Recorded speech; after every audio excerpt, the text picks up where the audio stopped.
Namaste, this is Punam and I welcome you to the day 4 of your 21-day Yoga at Home series. So today we are continuing with the sun salutations. We're going to get instructions for the pose number 4, 5 and 6 out of the 12 of sun salutations. It's an easier way to do it like this. Get all the instructions. Practice after you see my video with my video those 3 poses a few times and get the alignment right, and then at the end of it we are going to put all the 12 poses together.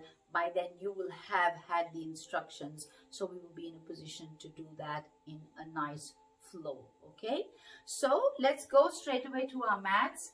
So we finished with our position number 3, which was Uttanasana, which is a full forward bend. So I'm going to start from there. So exhaling, we went down, bend our knees to protect our lower backs and tight hamstrings. Okay.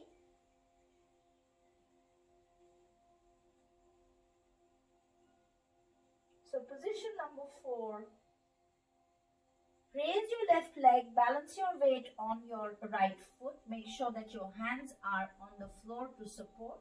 Always have palms like webs, so you don't injure your wrist, and raise this left leg all the way back onto the mat. Yeah, as far back as you can. Drop that left knee, rest that left foot, and raise your upper body and look up. And let's check for alignment.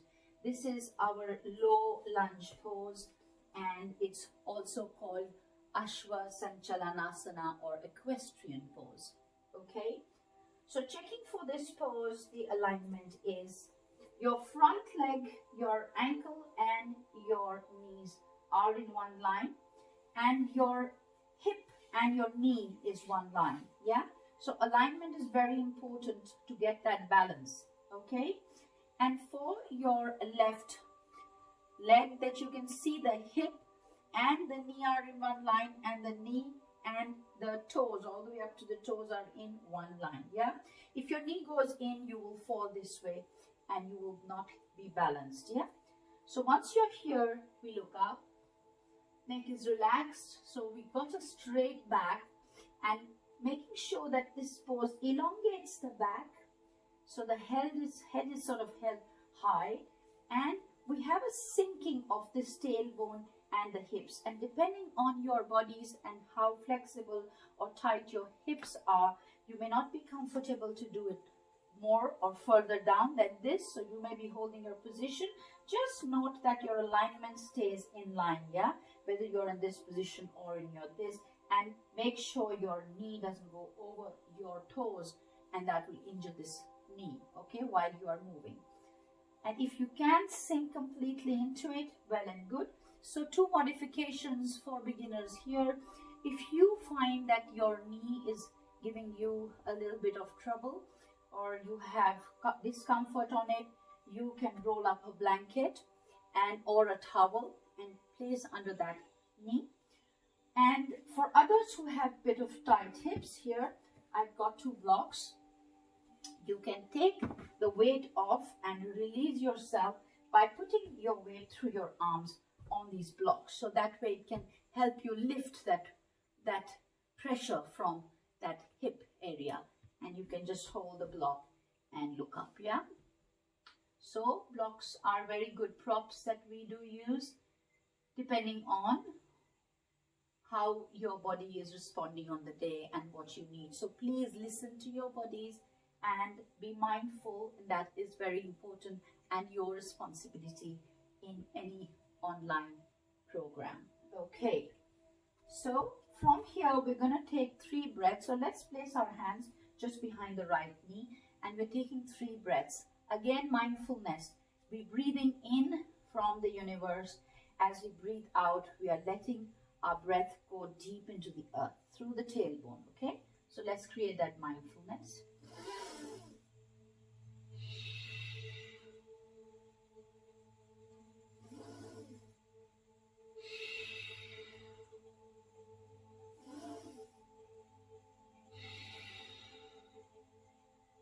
Very good. Now bringing your hands down Support your forward foot to go back. Make your two knees come at the same place. We are going in for our fifth pose, which is a downward dog pose, the famous downward dog that you know in most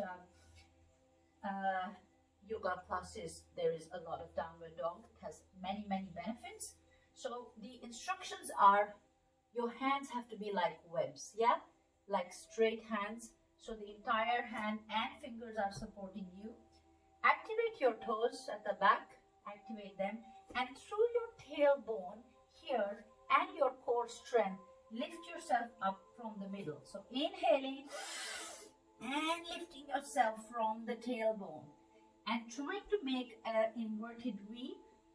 First instruction, bring your feet closer as much as you can so that your heels can touch the ground. If they can't, if they're like that, that's okay.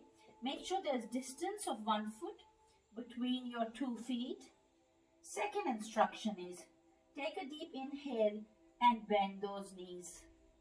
You can keep them bent if you have tight hamstrings, or you're doing this for the first time and your body is not comfortable.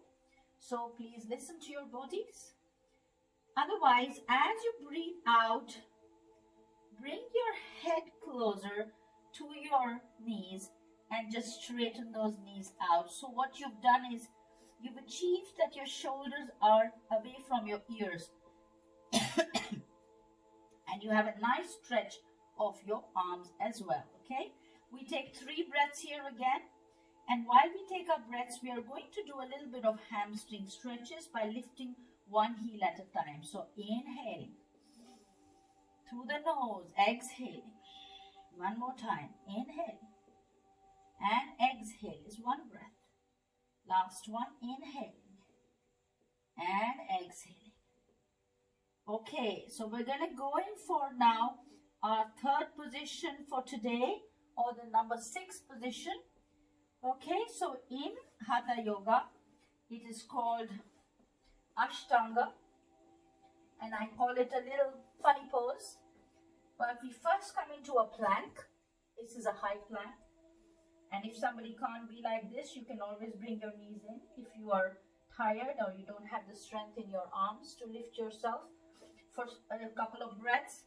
So just make sure that your heels are stacked on top of your toes. So you're straight and you're holding your core up. Yeah, not lying flat. Hold your core up. And then gently place that knee down. Relax those feet, your toes. And with the strength of your arms, you're bringing your chest and chin on the ground. Position number 6. And we finish at this position today. And I will see you again tomorrow to continue the Sun Salutation series. Do remember to take a 5-minute rest after any yogic exercise. Just lie down flat, have a rest before you go up and about, and have a brilliant day. Namaste.